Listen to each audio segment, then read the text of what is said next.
வணக்கம் நண்பர்களே, நம்முடைய சேனலுக்கு உங்கள் அனைவரையும் அன்புடன் வரவேற்கிறேன். கதையை தொடங்குவதற்கு முன் மறக்காமல் சப்ஸ்கிரைப் செய்து உங்கள் ஆதரவை தாருங்கள். வறுமை என்பது ஒரு கொடிய நிழல் போல அமுதாவை துரத்தி கொண்டே இருந்தது.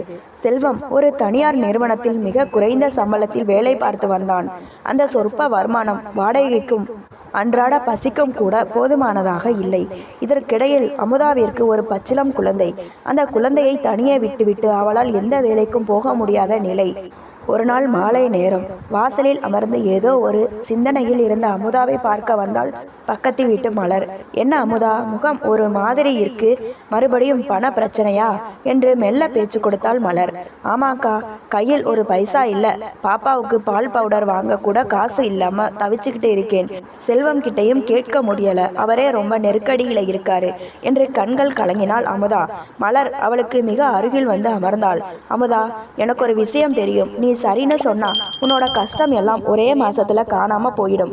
ஆனா உன் வீட்டுக்காரர் சம்மதிப்பாரான்னு தெரியல. அமுதா நிமிர்ந்து பார்த்தாள். என்ன வேலைக்கா? உழைக்க நான் தயார். வேலைனா அது சாதாரண வேலை இல்லை, ஒரு பெரிய இடத்து விஷயம். அங்கே ஒரு சின்ன குழந்தை இருக்கு. அந்த குழந்தைக்கு தாய்ப்பால் கொடுக்க ஒரு நல்ல தாய் வேணும்னு தேடிக்கிட்டு இருக்காங்க. அந்த முதலாளி ரொம்ப வசதியானவர், ஆனா குழந்தை மேல உயிரையே வச்சிருக்காரு. நீ சம்மதிச்சா மாசம் 25,000 தருவாரு. உன் குழந்தையையும் நீயே பார்த்துக்கலாம், அவங்க குழந்தையையும் நீ பார்த்துக்கணும், அவ்வளவுதான். அமுதா திகைத்து போனாள். என்னக்கா சொல்றீங்க? நான் எப்படி இன்னொரு குழந்தைக்கு? யோசிக்காத அமுதா, வறுமை வரும்போது கௌரவம் பார்த்தா வயிறு நிறையாது. அந்த பணக்கார முதலாளி ராஜசேகர் ரொம்ப நல்லவர். ஒரு வாட்டி நேர்ல போய் கேட்டு பார்ப்போம். அவர் தரப்போற பணத்தை பார்த்தா உன் புருஷனே வேணாம்னு சொல்ல மாட்டாரு. வா, முதல்ல போய் பேசி பார்ப்போம் என்று மலர் அவளை தூண்டினாள். மன தயக்கத்துடனேயே அமுதா அந்த பெரிய பங்களாவிற்குள் நுழைந்தாள். அங்கே ராஜசேகர் தன் குழந்தையை ஏந்தியபடி சோகமாக அமர்ந்திருந்தார். அமுதாவை பார்த்ததும் அவருக்குள் ஒரு நம்பிக்கை தெரிந்தது. மலர் சொன்னது போலவே அமுதாவிற்கு மாதம் 25,000 ரூபாய் சம்பளம் பேசப்பட்டது. நாட்கள் நகர்ந்தன. அமுதாவின் கைகளில் பணம் புரண்டது. வீட்டின் வறுமை மெல்ல மறைந்தது. ஆனால் ஒரு நாள் இரவு அவள் அறையில் தன் குழந்தையுடன் இருந்தபோது எதிர்பாராத விதமாக ராஜசேகர் உள்ளே நுழைந்தார். அவரது கண்கள் அன்று ஏதோ ஒரு வித்தியாசமான போதையில் இருந்தது போல அமுதாவிற்கு தோன்றியது. அவர் அமுதாவின் அருகே வந்து ஒரு கட்டை நீட்டினார். அமுதா, இதுவரை என் குழந்தைக்கு பால் கொடுத்தாய். இன்று எனக்காக ஒரு உதவி செய்ய முடியுமா? இதோ 1,00,000 ரூபாய். இன்று ஒரு நாள் மட்டும் என்னை உன் குழந்தையாக நினைத்துக்கொள் என்றார். திடுக்கிட்டு போன அமுதா தன் கையில் இருந்த அந்த 1,00,000 ரூபாயையும் தன் குடும்பத்தின் வறுமையையும் ஒரு நிமிடம் யோசித்தாள். அந்த நிமிடம் அறையின் விளக்குகள் அணைக்கப்பட்டன. மலரின் வார்த்தைகள் அமுதாவின் காதுகளில் ஒலித்து கொண்டே இருந்தன. உன் குழந்தைக்கு நல்ல சாப்பாடு கிடைக்கும், உன் வறுமை தீரும் என்ற அந்த ஒற்றை வரி அவளை தூங்க விடவில்லை. மறுநாள் காலை தன் மெலிந்த குழந்தையை இடுப்பில் அணைத்தபடி மலருடன் அந்த பெரிய பங்களாவிற்கு சென்றாள் அமுதா. வாசலிலேயே பிரம்மாண்டம் மிரட்டியது. கார் நிறுத்தப்பட்டிருந்த விதம், பளிங்கு தரைகள் என அனைத்தும் அந்த வீட்டின் செல்வ செழிப்பை பறைசாற்றின. உள்ளே நுழைந்த அமுதாவிற்கு ஒரு நிமிடம் மூச்சு முட்டியது. தாய் பாசம் இல்லாத தாய் வரவேற்பறையில் அந்த வீட்டின் எஜமானி கவிதா சோபாவில் கால் மேல் கால் போட்டு அமர்ந்திருந்தாள். அவள் முகத்தில் ஒரு விதமான அகங்காரம் தெரிந்தது. அங்கே ஒரு வேலைக்காரி அழுது கொண்டிருந்த குழந்தைக்கு பால் பாட்டிலை வாயில் திணிக்க முயன்று கொண்டிருந்தாள். ஆனால் அந்த குழந்தை எதற்கும் அடங்காமல் வீறிட்டு அழுது கொண்டிருந்தது. கவிதா அமுதாவை உச்சி முதல் உள்ளங்கால் வரை ஒருவித அருவருப்போடு பார்த்தாள். என்ன மலர், இவளைத்தான் கூட்டிட்டு வந்தியா என்று அலட்சியமாக கேட்டாள். பின்பு அமுதாவை பார்த்து, உன் முதலாளிக்கு என்ன பைத்தியம் பிடிச்சிருக்குன்னு தெரியல. இந்த காலத்துல எல்லாரும் டின் பால் கொடுத்துதான் குழந்தைய வளர்க்குறாங்க. ஆனா இவருக்கு மட்டும் ஏதோ பழைய காலத்து எண்ணம்.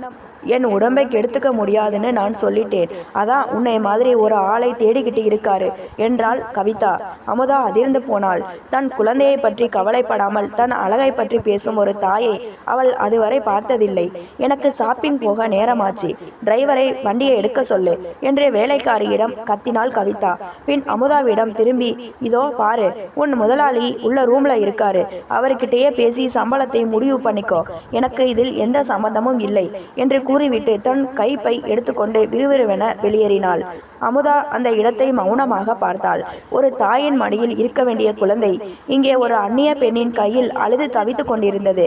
பணம் இருந்தால் மட்டுமே போதாது, பாசம் இருக்க வேண்டும் என்று அவளுக்கு தோன்றியது. அப்போது அந்த அறையின் கதவு திறக்கப்பட்டது. உள்ளே இருந்து கம்பீரமான தோற்றத்துடன் ராஜசேகர் வெளியே வந்தார். அவர் கண்களில் தன் குழந்தையை பற்றிய கவலை அப்பட்டமாக தெரிந்தது. அமுதாவை பார்த்ததும் அவர் முகம் சற்று மலர்ந்தது. நீங்க தான் அமுதாவா? மலர் உங்களை பத்தி சொன்னாங்க. என் குழந்தைக்கு ஒரு தாயின் அன்பு தேவைப்படுது. உங்களால் அதை செய்ய முடியுமா? நீங்கள் கேட்கிறதை விட அதிகமாகவே நான் பணம் தர தயார் என்றார் உருக்கமாக. அமுதா தன் இடுப்பில் இருந்த குழந்தையை ஒரு முறை பார்த்தாள். பின்பு அழுது கொண்டிருந்த அந்த குழந்தையை பார்த்தாள். வறுமையின் பிடியில் இருந்த அவளுக்கு அந்த நிமிடம் அந்த வேலை ஒரு பெரும் வரப்பிரசாதமாக தெரிந்தது. ஆனால் இதற்கு அவள் கணவன் செல்வம் சம்மதிப்பானா என்ற அச்சம் அவள் மனதை அரித்தது. பணக்கார எஜமானி கவிதா அலட்சியமாக வெளியேறுவதைக் கண்ட அமுதாவிற்கு பெருமூச்சுதான் வந்தது. பெற்ற பிள்ளையை தன் மார்போடு அணைக்க வேண்டிய வயதில் அதை ஒரு வேலைக்காரியிடம் தள்ளிவிட்டு போக எப்படித்தான் இவர்களுக்கு மனசு வருகிறதோ என்று நினைத்து கொண்டாள். அமுதாவிற்கு சத்தான உணவு கிடைக்காததால் அவளும் அவளது குழந்தையும் மெலிந்து போயிருந்தார்கள். ஆனால் இங்கே எல்லாவற்றிற்கும் வசதி இருந்தும் அந்த குழந்தைக்கு தாயன்பு கிடைக்கவில்லை. அப்போது ராஜசேகர் மெல்ல அறைக்குள் நுழைந்தார். மலர் அவரை பார்த்து மரியாதையுடன் எழுந்து நின்றாள். ராஜசேகர் அமுதாவை ஏறிட்டு பார்த்தார். வறுமையின் ரேகைகள் அவள் முகத்தில் படர்ந்திருந்தன. அவளது இடுப்பில் இருந்த குழந்தையோ எலும்பும் தோலுமாக இருந்தது. அவர் மலரை பார்த்து மெல்லிய குரலில் கேட்டார், மலர், இவங்களையா கூட்டிட்டு வந்தீங்க? இவங்களே ரொம்ப பலவீனமா இருக்காங்க. இவங்களுக்கு முதல்ல சத்தான சாப்பாடு தேவைப்படுது. இவங்களால எப்படி என் குழந்தையை ஆரோக்கியமாக வளர்க்க முடியும்? அவர் கேட்டது நியாயமான கேள்விதான். என்றாலும் அந்த வார்த்தைகள் அமுதாவின் தன்மானத்தை சுட்டெரித்தன. ஒரு தாயின் தகுதியை அவளது உடல் எடையை வைத்து எடை போடுவதைக் கண்டு அவளுக்குள் ஒரு வேகம் பிறந்தது. தன்னையும் அறியாமல் அமுதா தைரியமாக பேசத் தொடங்கினாள். ஐயா, நீங்கள் சொல்றது சரிதான். எங்ககிட்ட வசதி இல்லை. அதனால நானும் என் குழந்தையும் மெலிஞ்சு போயிருக்கோம். ஆனா ஒரு விஷயம் புரிஞ்சுக்கோங்க. ஒரு குழந்தைக்கு தேவையான பாலை கொடுக்கிறது வெறும் உடல் பலம் இல்லை, அது ஒரு தாயோட மனசு. ராஜசேகர் வியப்புடன் அவளையே பார்த்தார். அமுதா தொடர்ந்தாள். கடவுள் ஒரு குழந்தையை பூமிக்கு அனுப்புறார்னா அதுக்கான உணவையும் சேர்த்தே படைக்கிறார். ஒரு தாயோட மார்புல சுரக்கிற பால் அவளோட ரத்தத்துல இருந்து வர்றது இல்லைங்க. அது அவ குழந்தையோட மேல வச்சிருக்க பாசத்தில் இருந்து வர்றது. எனக்கு நல்ல சாப்பாடு கிடைக்கிதோ இல்லையோ, என் பிள்ளையை பார்த்தா என் மார்பில் பால் சுரக்கும். இதே பாசத்தை உங்கள் பிள்ளைக்கும் என்னால் காட்ட முடியும். அந்த நம்பிக்கையில்தான் நான் இங்கே வந்திருக்கிறேன். அமுதாவின் இந்த தீர்க்கமான பேச்சை கேட்ட ராஜசேகரின் முகத்தில் ஒரு ஆச்சரியம் கலந்த மரியாதை தெரிந்தது. பணக்கார பெண்களிடம் காணாத அந்த தாய்மையின் கம்பீரம் இந்த ஏழை பெண்ணிடம் இருப்பதை அவர் உணர்ந்தார். அவர் மெல்ல புன்னகைத்து, மன்னிச்சிடுங்க அமுதா, உங்கள் வார்த்தைகள் எனக்கு பெரிய நம்பிக்கையை கொடுக்குது. வசதி வாய்ப்பு எவ்வளவோ இருக்கு, ஆனால் என் குழந்தைக்கு தேவைப்படுற அந்த தாய்ப்பாசம் மட்டும் கிடைக்காம இருந்தது. நீங்கள் தயவு செஞ்சு இந்த குழந்தைக்கு பொறுப்பேற்றுக்கோங்க. உங்களுக்கு தேவையான எல்லா வசதிகளையும் நான் செஞ்சு தரேன் என்றார். அப்போது அவர் அருகில் வந்து ஒரு கவரை நீட்டினார். இது முன்பணம். உங்களுக்கு தேவையான சத்தான உணவுகளை முதல்ல வாங்கி சாப்பிடுங்க. நாளையில இருந்து நீங்க இங்கே வேலைக்கு வரலாம் என்றார். பணத்தை பார்த்த அமுதாவிற்கு ஒரு பக்கம் நிம்மதி இருந்தாலும் மறுபக்கம் தன் கணவன் செல்வத்திடம் இதை எப்படி சொல்ல போகிறோம் என்ற பயம் நெஞ்சுக்குள் கனக்கத் தொடங்கியது. ராஜசேகரின் கண்கள் கலங்கி இருந்தன. அமுதா என் மனைவி பிடிவாதமாக இருக்கா. அவளுக்கு அவளோட அழகும் சமூக அந்தஸ்தும் தான் முக்கியமா தெரியுது. ஆனா பாவம் இந்த சின்ன குழந்தை பவுடர் பால் ஒத்துக்காம அழுது ரொம்ப மெலிஞ்சு போயிட்டான். என் பையனோட ஆரோக்கியத்தில் என்னால் இனிமே சமரசம் செஞ்சுக்க முடியாது என்று ஆதங்கப்பட்டார். அமுதா மெல்ல கேட்டாள், சரிங்கய்யா, எனக்கு என்ன சம்பளம் தருவீங்க? ராஜசேகர் தயக்கம் இல்லாமல் சொன்னார், உங்களுக்கு மாதம் 25,000 ரூபாய் தரேன். இது போக உங்களுக்கும் உங்கள் குழந்தைக்கும் தேவையான சத்தான உணவுகள், மருத்துவ செலவு எல்லாத்தையும் நானே பார்த்துக்கிறேன். என் குழந்தை ஆரோக்கியமாக இருந்தால் அதுவே எனக்கு போதும். அமுதாவிற்கு தலை சுற்றியது. தன் கணவன் செல்வம் 1 மாதம் முழுக்க உழைத்தாலும் இதில் பாதி கூட கிடைக்காது. வீட்டுக்கு வந்ததும் தயங்கி செல்வத்திடம் விஷயத்தை சொன்னாள். செல்வம் முதலில் அதிர்ச்சியில் உறைந்து போனான். என்ன அமுதா சொல்ற?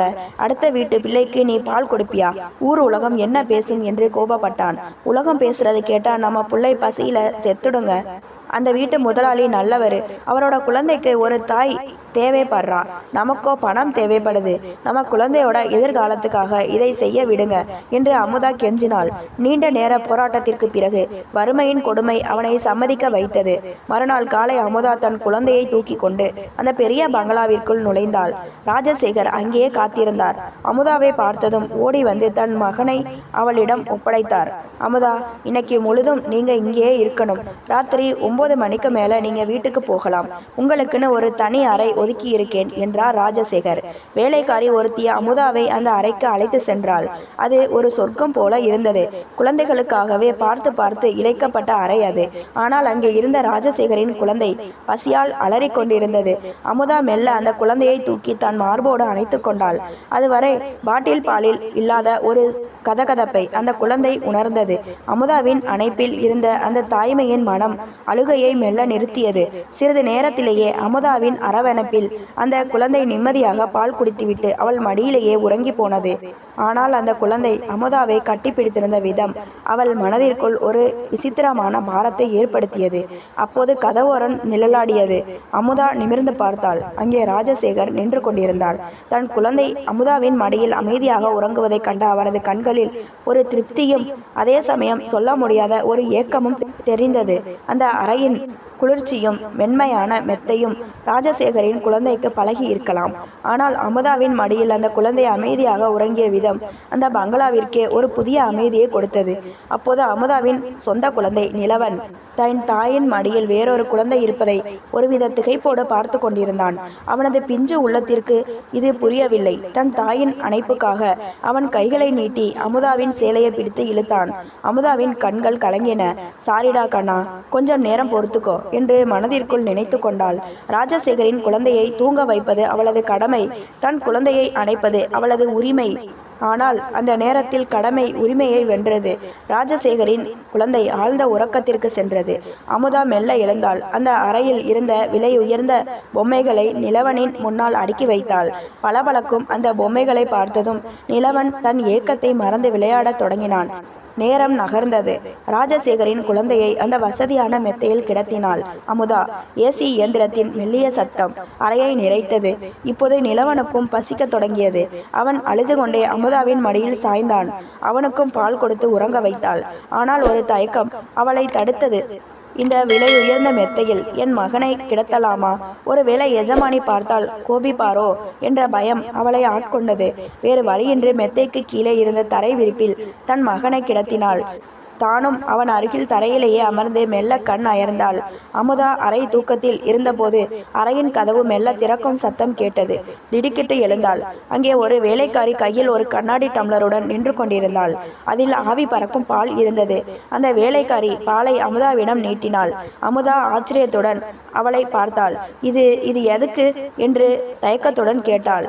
அந்த வேலைக்காரி மெல்லிய குரலில் சொன்னாள், இதை முதலாளி கொடுக்க சொன்னாரு அமுதா. நீங்க 2 குழந்தைக்கு பால் கொடுக்க வேண்டி இருக்கு. உங்க உடம்புல சத்து இருந்தாதானே அவங்க ஆரோக்கியமா இருக்க முடியும். இதை குடிங்க என்றாள். அமுதா அந்த பால் டம்ளரை வாங்கினாள். அந்த பாலில் இருந்த சூட்டை விட ராஜசேகர் காட்டிய அந்த அக்கறை அவளுக்கு பெரிய ஆறுதலாக இருந்தது. ஆனால் அதே சமயம் அந்த வேலைக்காரி சொன்ன அடுத்த வார்த்தை அவளை அதிர வைத்தது. அமுதா, கவனமா இருங்க. முதலாளிக்கு குழந்தை மேல எவ்வளவு பாசமோ அதே அளவுக்கு அவர் ரொம்ப கண்டிப்பானவர். எப்போ என்ன நினைப்பாருன்னு சொல்ல முடியாது என்று சொல்லிவிட்டு அவள் நகர்ந்தாள். வேலைக்காரி நீட்டிய அந்த பால் டம்ளரை அமுதா வாங்கினாள். இதை நீங்க குடிக்கணும் அமுதா. இன்னும் கொஞ்ச நேரத்துல முதலாளி பழங்கள் கொண்டு வர சொல்லியிருக்காரு. அதையும் நீங்கள் தான் சாப்பிடணும்னு கட்டளை என்றாள் அந்த பெண். அமுதா திகைத்து போனாள். இவ்வளவு பழங்களா? என்னால் எப்படி சாப்பிட முடியும்? வேலைக்காரி சிரித்து கொண்டே சொன்னாள். முதலாளியோட கண்டிப்பான உத்தரவு இது. நீங்கள் நல்லா சாப்பிட்டு சத்தா இருந்தாதான் அவரோட குழந்தையும் ஆரோக்கியமாக வளருமாம். அதனால் மறக்காமல் சாப்பிடுங்க. அமுதா அந்த பாலை மெல்ல பருகினாள். சரியாக ஓராண்டு ஆகிறது. அவள் ஒரு முழு டம்ளர் பாலை குடித்து வறுமையில் பிடியில் இருந்தபோது 2 சொட்டு பாலில் அதிக தண்ணீரை கலந்து ஒரு தேக்கரண்டி சர்க்கரை போட்டு பேருக்கு ஒரு தேநீராக குடித்து பசியாறிய நாட்கள் அவள் கண்ணெதிரே நிழலாடின. இன்று ஒரு அந்நிய பெண்ணின் குழந்தைக்கு பால் கொடுப்பதற்காக இவ்வளவு உயர்தரமான உணவு அவளுக்கு கிடைக்கிறது.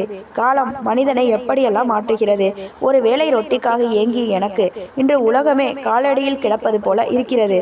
ஆனால் இதற்கு காரணமாக இருப்பது இன்னொரு தாயின் கடமையை நான் செய்வதுதான் என்று நினைத்த போது அவளது கண்கள் தானாக கசிந்தன. அடுத்த 4 நாட்களிலேயே அமுதாவின் தோற்றத்தில் நல்ல மாற்றம் தெரிந்தது.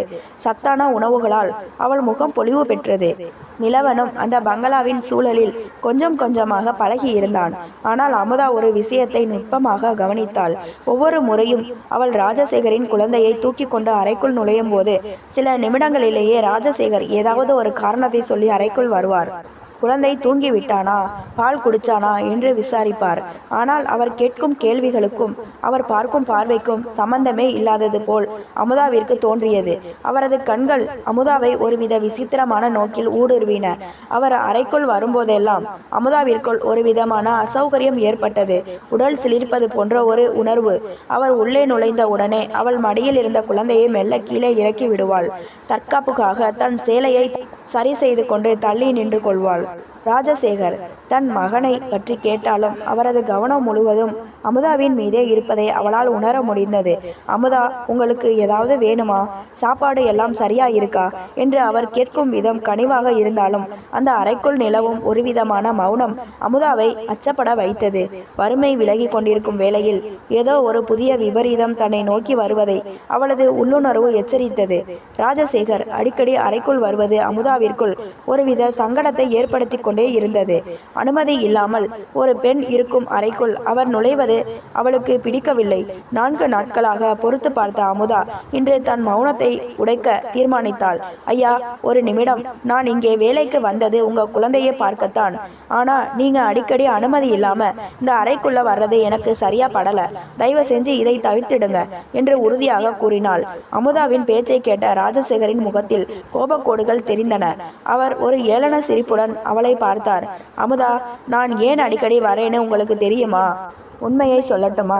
நான் உங்களுக்கு இவ்வளவு சத்தான உணவுகளையும் பழங்களையும் ஏன் கொடுக்கிறேன்னா என் குழந்தை ஆரோக்கியமா இருக்கணும் தான். ஆனா எனக்கு ஒரு சந்தேகம் இருக்கு. நீங்க உங்க சொந்த பையன் மேல காட்டுற அக்கறையை என் பையன் மேல காட்ட மாட்டீங்களோன்னு பயமா இருக்கு.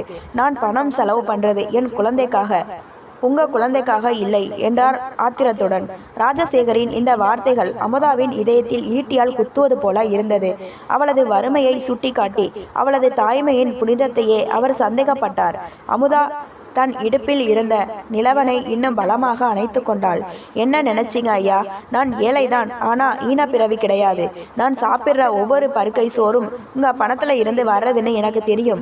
செஞ்ச நன்றியை மறக்கிறவ நான் இல்லை. ஒரு தாயால எப்படி ஒரு குழந்தையை பசியார விட்டுட்டு இன்னொரு குழந்தைக்கு மட்டும் வாரி வழங்க முடியும்னு நினைக்கிறீங்க? அவள் கண்கள் சிவந்தன. உங்களுக்கு என் மேல நம்பிக்கை இல்லைன்னா உங்க பணமும் எனக்கு வேண்டாம், இந்த வேலையும் எனக்கு வேண்டாம். உங்க பணத்தை வச்சுக்கிட்டு வேற யாரையாவது தேடிக்கோங்க என்று ஆவேசமாக சொன்னாள். ராஜசேகர் அதிர்ச்சியில் உறைந்து நின்றார். ஒரு ஏழை பெண் தான் தரும் இவ்வளவு பெரிய தொகையை தூக்கி எறிவாள் என்று அவர் எதிர்பார்க்கவில்லை. அமுதா, நில்லுங்க, நான் கோபத்துல பேசிட்டேன் என்று அவர் பின்னால் இருந்து குரல் கொடுத்தார். ஆனால் அமுதா திரும்பி கூட பார்க்கவில்லை. தன் மகனை தூக்கி கொண்டு அந்த பிரம்மாண்டமான பங்களாவிலிருந்து விருட்டென வெளியேறினாள். அவள் நடந்த வேகம் அவளது கோபத்தையும் தன்மானத்தையும் பறைசாற்றியது. வீட்டுக்கு திரும்பும் வழியில் அவளுக்கு ஒரே ஒரு விஷயம்தான் ஓடிக்கொண்டிருந்தது. பசி வந்தாலும் பரவாயில்லை, ஆனால் ஒரு தாயின் உண்மையான பாசத்தை சந்தேகப்படும் இடத்தில் ஒரு நிமிடம் கூட இருக்கக்கூடாது.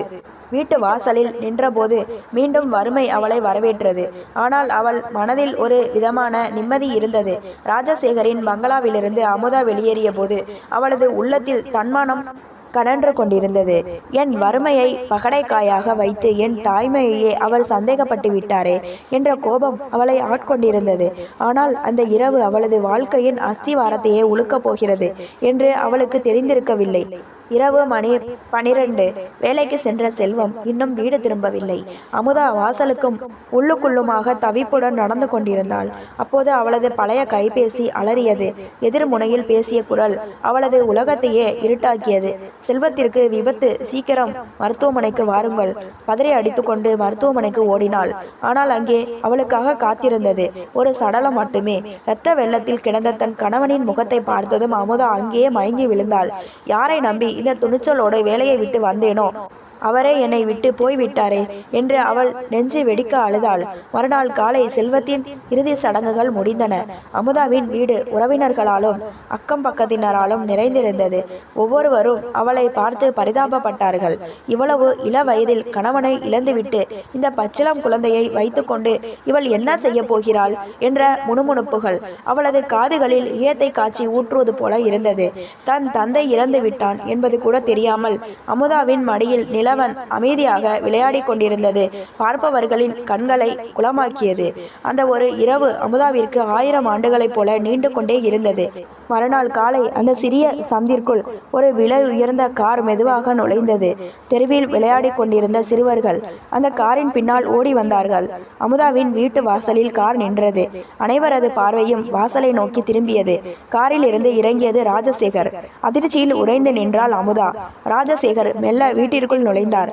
அங்கிருந்த கூட்டத்தையும் அமுதாவின் கோலத்தையும் பார்த்தபோதே அவருக்கு விஷயம் புரிந்துவிட்டது. அவர் எவர் பேச்சையும் காதில் வாங்காமல் நேராக அமுதாவிடம் வந்தார். அமுதாவால் பேச முடியவில்லை.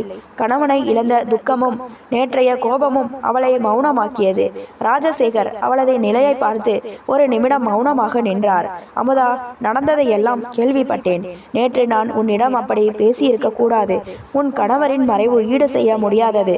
ஆனால் இந்த நிலையில் நீயும் உன் குழந்தையும் அனாதையாக இருப்பதை என்னால் பார்த்து கொண்டு சும்மா இருக்க முடியாது என்றார் மிக தாழ்ந்த குரலில். அமுதா நிமிர்ந்து பார்த்தாள். அவரது கண்களில் நேற்று இருந்த அந்த அதிகாரமோ சந்தேகமோ இல்லை. மாறாக ஒரு விதமான குற்ற உணர்வும் அதையும் தாண்டிய ஒரு மர்மமான அக்கறையும் தெரிந்தது. இனி உன் வாழ்க்கை என்ன ஆகும் என்று நீ கவலைப்படாதே. இப்போதே என்னுடன் வா. என் வீடு உனக்கும் உன் மகனுக்கும் எப்போதும் திறந்திருக்கும் என்று அவர் சொன்னபோது அங்கிருந்தவர்கள் அனைவரும் ஒருவரை ஒருவர் பார்த்து கொண்டனர். வறுமை, துக்கம், எதிர்காலத்தை பற்றிய பயம், இவற்றுக்கு இடையே அமுதா ஒரு முடிவெடுக்க வேண்டிய கட்டாயத்தில் நின்றாள். செல்வத்தின் மறைவு அமுதாவின் வாழ்க்கையில் ஒரு பெரிய சூனியத்தை ஏற்படுத்தியிருந்தது. கணவனை இழந்த துக்கம் ஒரு புறம், கையில் காசில்லாமல் தீர்ந்து போன ரேஷன் பொருட்கள் மறுபுறம் என அவள் திண்டாடினாள்.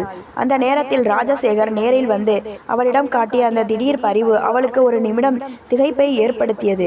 அமுதா, என் பையன் நீ போனதில் இருந்து அழுதுகிட்டே இருக்கான். அவனுக்கு உன் மடியோட சூடு பழகிடுச்சு. நான் பேசினது தப்புதான். ஒரு பெத்த தாயே அவனை தவிக்க விட்டுட்டு போனப்போ வேறொரு தாய் மட்டும் அவனை எப்படி பார்த்துப்பான்னு ஒரு சின்ன பயம் எனக்குள்ள வந்துடுச்சு. என்னை மன்னிச்சிடு என்று ராஜசேகர் உருக்கமாக கேட்டார். அவர் அமுதாவின் கையில் கொஞ்சம் பணத்தை கொடுத்து விட்டு சென்றார்.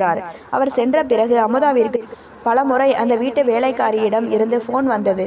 அமுதா, குழந்தை பாவம், பசியிலையும் அழுகையிலையும் ரொம்ப இழைச்சி போயிட்டான். உன்னை கண்டா மட்டும்தான் அவன் அமைதியாகிறான். சீக்கிரம் வா என்று அவள் கெஞ்சினாள். தன் இடுப்பில் இருந்த நிலவனை பார்த்தாள் அமுதா. ஒரு தாயாக என்னால் இன்னொரு குழந்தையை தவிக்க விட முடியாது என்று அவளது உள்ளுணர்வு சொன்னது. உடனே ராஜசேகருக்கு தகவல் கொடுத்தாள். அவர் அனுப்பிய கார் அமுதாவின் வீட்டு வாசலில் வந்து நின்றது. மீண்டும் அந்த பங்களாவிற்குள் அமுதா நுழைந்தாள். அவள் களைத்து போய் கணவனை இழந்த கோலத்தில் இருந்த போதிலும் ராஜசேகரின் குழந்தையை தூக்கிய மாத்திரத்தில் அது அழுகையை நிறுத்தியது. அமுதாவின் கழுத்தை கட்டிக்கொண்டு அவளது மார்பில் முகம் புதைத்து சிரித்தது அந்த பிஞ்சு. அந்த சிரிப்பு அமுதாவின் மனபாரத்தை ஒரு நொடி குறைத்தது. ராஜசேகர் அந்த தடாகத்தை பார்த்து நெகிழ்ந்து போனார். சில நாட்கள் கழித்து அவர் அமுதாவின் அருகே வந்து மெல்ல பேச தொடங்கினார். அமுதா, இப்போ உனக்குன்னு யாரும் இல்லை. அந்த சின்ன வீட்டில் தனியாக கஷ்டப்படுறதை விட இங்கே தங்குறது தான் நல்லதுன்னு எனக்கு தோணுது. உனக்காக பின்னாடி இருக்கிற அவுட் ஹவுஸை காலி பண்ணி தரேன். அங்கே நீ உன் மகனோட வசதியாக இருக்கலாம். உனக்கும் ஒரு பாதுகாப்பு, என் பையனுக்கும் உன் அன்பு கிடைக்கும் என்றார். அமுதாவிற்கு அந்த யோசனை தவறாக தோன்றவில்லை. ஒரு கைம்பெண்ணாக தனிமையில் வாழ்வதை விட தெரிந்த இடத்தில் வேலையும் பாதுகாப்பும் கிடைப்பது அவளுக்கு அவசியமாக இருந்தது. நாட்கள் செல்ல செல்ல ராஜசேகரின் நடத்தையில் பெரிய மாற்றம் தெரிந்தது. ஆரம்பத்தில் இருந்த அந்த அதிகாரமோ சந்தேகமோ இப்போது அவரிடம் இல்லை. தன் மகனுக்கு எதையெல்லாம் வாங்குகிறாரோ அதையெல்லாம் அமுதாவின் மகன் நிலவனுக்கும் வாங்கி தந்தார். 2 குழந்தைகளையும் அவர் பாரபட்சம் பார்க்காமல் கவனித்து கொண்டது அமுதாவிற்கு ஒரு பெரிய ஆச்சரியத்தை தந்தது. வறுமையின் பிடியிலிருந்து தப்பித்த நிம்மதி ஒரு புறம் இருந்தாலும் ஒரு அந்நிய மனிதனின் இவ்வளவு பெரிய அன்பு அவளுக்குள் ஒரு மெல்லிய நடுக்கத்தையும் ஏற்படுத்தியது. இது வெறும் மனிதாபிமானமா அல்லது இதன் பின்னால் வேறு ஏதேனும் இருக்கிறதா? என்ற கேள்வி அவள் ஆள் மனதில் ஒரு நிழலாக தங்கி இருந்தது. நாட்கள் நகர நகர அந்த பங்களாவிற்கும் அமுதாவிற்கும் இடையிலான பிணைப்பு ஆழமானது. ராஜசேகரின் மனைவி கவிதா பெயருக்கு மட்டுமே அந்த வீட்டின் எஜமானியாக இருந்தாள். அவளது உலகம் பார்ட்டிகளிலும் வெளிநாட்டு பயணிகளிலும் ஷாப்பிங்கிலுமே கழிந்தது. தன் குழந்தை எப்படி இருக்கிறது என்று ஒருமுறை கூட அவள் எட்டி பார்ப்பதில்லை. ஆனால் அமுதா தன் கணவன் செல்வத்தின் நினைவுகளில் வாடினாள். நிலவன் தன் தந்தையை தேடி அழும்போதெல்லாம் அவளது இதயம் இரத்த கண்ணீர் வடித்தது. ஒரு நாள் இரவு ராஜசேகரின் மகனுக்கு தாராளமாக காய்ச்சல் அடித்தது. அமுதா தன் அறைக்கு செல்ல தயாரான போது ராஜசேகர் தடுத்தார். அமுதா, இன்னைக்கு என் பையன் பக்கத்திலேயே இரு. அவன் உன் அணைப்புல மட்டும்தான் நிம்மதியா தூங்குறான் என்றார். பாதி இரவில் பசியால் குழந்தை அழத் தொடங்க அமுதா அவனை தூக்கி அணைத்து பால் கொடுத்து கொண்டிருந்தாள். அந்த நிசப்தமான நேரத்தில் கதவு திறக்கும் சத்தம் கேட்டு அமுதா திடுக்கிட்டாள். ராஜசேகர் உள்ளே நுழைந்தார். பதற்றத்தில் அவள் குழந்தையை தள்ளி வைக்க முயன்றபோது அவர் அமைதியாக ஒரு நாற்காலியை இழுத்து போட்டு அவள் முன்னால் அமர்ந்தார். அமுதா, நான் சொல்றதை கொஞ்சம் கவனிச்சு கேளு என்றார் ராஜசேகர். அவரது குரலில் ஒரு தீர்க்கமான முடிவு தெரிந்தது. நான் என் வாழ்க்கையை ஒரு பெண்ணோடு பகிர்ந்துக்கணும்னு நினைச்சப்போ அவ என் உலகத்தை மட்டும் இல்லை, என் வீட்டையும் என் குழந்தையும் காதலிக்கிறவளா இருக்கணும்னு ஆசைப்பட்டேன். ஆனா கவிதாவிடம் அந்த தாய்மை இல்லை. நீ என் குழந்தையை உன் சொந்த பிள்ளை போல பார்த்துக்கிற. என் பையனும் உன்னை தாயா ஏத்துக்கிட்டான். உனக்கும் இப்போ யாரும் இல்லை.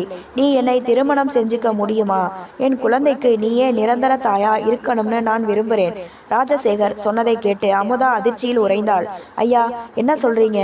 என் கணவர் இறந்து சில நாட்களே ஆகுது. அவரோட நினைவுகள் இன்னும் என் மனசை விட்டு போகல. என்னால் எப்படி இன்னொருத்தரை என்று சொல்லிவிட்டு அழத் தொடங்கினாள். உன் முடிவை நான் மதிக்கிறேன் அமுதா. ஆனா உன் மகனோட எதிர்காலத்தை யோசிச்சு பார். அவனுக்கு ஒரு அப்பாவோட நிழலும் அந்தஸ்தும் இங்கு கிடைக்கும் என்றார் ராஜசேகர். அமுதா தன் மகன் நிலவனை பார்த்தாள். ஒரு ஏழை தாயின் மகனாக வளர்வதை விட சகல வசதிகளும் அதிகாரமும் கொண்ட ஒரு இடத்தில் அவன் வளர்வது அவனது எதிர்காலத்திற்கு நல்லது என்று அவளது அறிவு சொன்னது. தன் மகனுக்காகவும் தன்னை தாயாகவே நினைக்கும் ராஜசேகரின் குழந்தையாகவும் அமுதா ஒரு பாரமான முடிவை எடுத்தாள். சரிங்கய்யா, என் மகனுக்காக நான் சம்மதிக்கிறேன் என்றாள் மெல்லிய குரலில். அமுதா சம்மதித்த அடுத்த நிமிடம் ராஜசேகர் அதிரடியாக செயல்பட்டார். பொறுப்பற்ற மனைவியான கவிதாவிற்கு விவாகரத்து நோட்டீஸ் அனுப்பினார். அவள் அலறினாள், சத்தமிட்டாள். ஆனால் ராஜசேகர் உறுதியாக இருந்தார். அவளிடம் இருந்த வங்கி அட்டைகளையும் சொத்துக்களையும் பறிமுதல் செய்தார். ஆடம்பரமே வாழ்க்கை என்று இருந்த கவிதா ஒரு நொடியில் அனைத்தையும் இழந்து தெருவிற்கு வந்தாள். ராஜசேகர் அமுதா திருமணம் மிக எளிமையாக நடந்தது. ஆரம்பத்தில் அமுதாவிற்குள் ஒருவித அச்சமும் குற்ற உணர்வும் இருந்தன. ஆனால் திருமணத்திற்கு பிறகு ராஜசேகர் காட்டிய அன்பும் நிலவனை அவர் தன் சொந்த மகன் போல தூக்கி சுமந்த விதமும் அவளை நெகிழ வைத்தது. ராஜசேகரின் மகனுக்கு ஒரு தாயின் பாசமும் அமுதாவின் மகனுக்கு ஒரு தந்தையின் அரவணைப்பும் கிடைத்தன. மூடி கிடந்த தன் வாழ்வின் கதவுகளை இறைவன் ஒரு மழலையின் வடிவில் திறந்துவிட்டதை எண்ணி அமுதா கண்ணீர் மல்க நன்றி கூறினாள். வறுமையின் பிடியிலிருந்து மீண்டு அன்பின் நிழலில் அவளது புதிய வாழ்க்கை இனிதே தொடங்கியது. இது போன்ற கதைகளை தொடர்ச்சியாக கேட்க லைக் பண்ணுங்க, ஷேர் பண்ணுங்க, கமெண்ட் பண்ணுங்க. மறந்து விடாமல் சப்ஸ்கிரைப் பண்ணுங்க.